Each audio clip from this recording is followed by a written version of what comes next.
Hello everyone, my name is Marianne Paternitti and I'm the book group coordinator here at the Darien Library. I'm back today with Jen Dayton, who heads up our collection development, and every month or so we bring you a special video, 5 Minutes with Jen. Today she's going to suggest some books that are not out yet, those that have just come out, and a special new feature which will illustrate our favorite book that no book group is reading right now. So let me turn things over to Jen. Hi Marianne. Hi everybody. Nice to be back with you all again. We've got some things that are here, some things for the future, and we're going to start with something that's here. Jennifer Egan's A Window Opens. I am totally charmed by this book. It involves a young woman who's married with children, whose husband loses his way, loses his job, and she's forced to go back to work full-time for a corporation that is an awful lot like Amazon. She ends up working for a horrible boss. Her husband, things are spiraling out of control. Her dad's dying from cancer, and yet she never loses her sense of humor, never loses her humanity. I've come to think of this as sort of a older woman's Bridget Jones.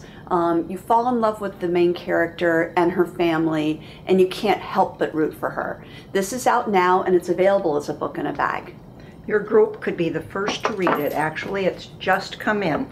Totally charming, really. If your group's looking for a lighter read, you could not do better than that. We also have a book that we're really excited about here in the library. It's coming out in December. Those who have read the advanced reader copy are totally in love with it. Swans of Fifth Avenue by Melanie Benjamin. Melanie takes a look at the lives of Truman Capote's swans, Slim Keith, CZ Guest, and most especially Babe Paley. I think this is going to be wonderful for book groups. There's a lot to discuss in here. What is friendship? What is female friendship? What does betrayal look like? When you become friends with somebody who writes for a living, is everything off limits? Is everything fair game? I loved this. This is for people that are missing Mad Men desperately like I am. The reason this book looks the way that it looks, it's falling apart, it's crinkled, it's a disaster, frankly, is because we are all passing this around like crazy people. American Housewife by Helen Ellis is a series of short stories, because we know that book groups, not everybody reads the book. These little short stories are wonderful. They are so funny and so true and so smart. I just can't say enough good things about this book. This one is coming out in January. I had the privilege of meeting Helen this week, and she's just as delightful as her stories.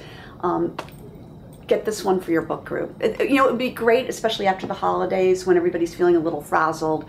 The stories are short and sweet, and they have a real universal sadness and truth to them too. Love this one, American Housewife. Lilac Girls. Caroline Faraday is a real woman, was a real woman, lived in Connecticut. Her house is now a museum that you can go and visit. She's largely forgotten these days, which is a shame. And Martha Hall Kelly has put out this book, a fictionalized account of her life. She did amazing work with the women of Ravensbrück. Ravensbrück was the only concentration camp that was exclusively women.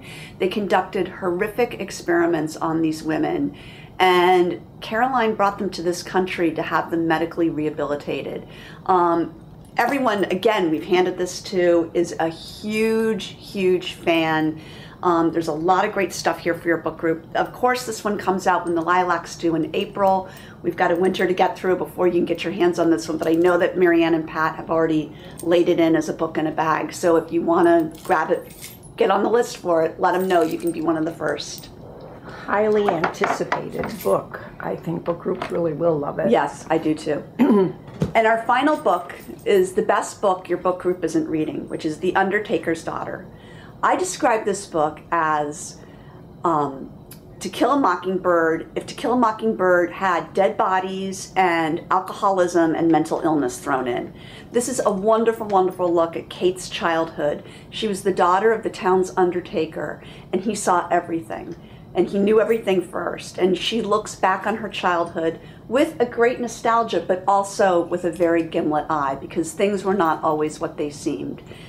This is not going out nearly the way we think it should be. We all adored it. We think you will too, and we hope you give it a chance. And that's what we've got for this month. Thank you very much, Jen. See you next time. Thanks, Marianne. Bye, everybody. Bye.